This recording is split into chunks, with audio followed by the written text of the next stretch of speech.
Absolutely, cocktails are my number one passion behind a bar.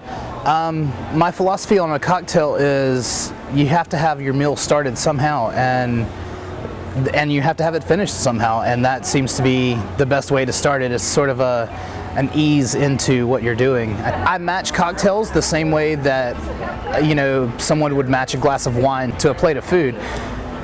Cocktails have their own eccentricities, let's say, where you don't want to put something too heavy in front of somebody who's having a burger, and vice versa. You don't want to put something too light in front of somebody who's having a steak, things like that. So there's definitely a matching process that goes along with it. I graduated with a creative writing degree, and through working in bars and restaurants, I realized that you really can make a relation between that sort of artistic measure with the artistic measure that goes into what you're doing here. I mean, if you apply yourself in the same way, it's an expression of yourself, and I think that cocktails are just that. It shows the passion and the care that you take to put together, because we're talking about very minute measurements of ounceage and things like that, so you're wanting things to be perfect for a reason.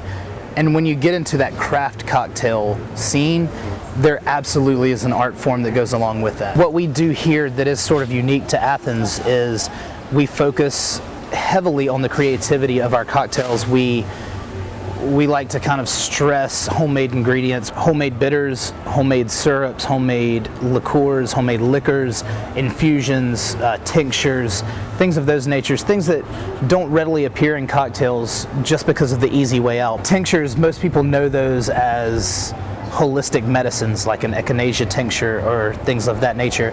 You're putting, basically booze and spirits next to echinacea or mint or things that actually do help the body rejuvenate. I stress very heavily behind the bar that my bartenders have a good knowledge and good range of what they can do as far as homemade is concerned. The best cocktail is the one that I haven't made yet, because without that ultimate, or without that something further to reach for, you just don't have what you're looking for yet.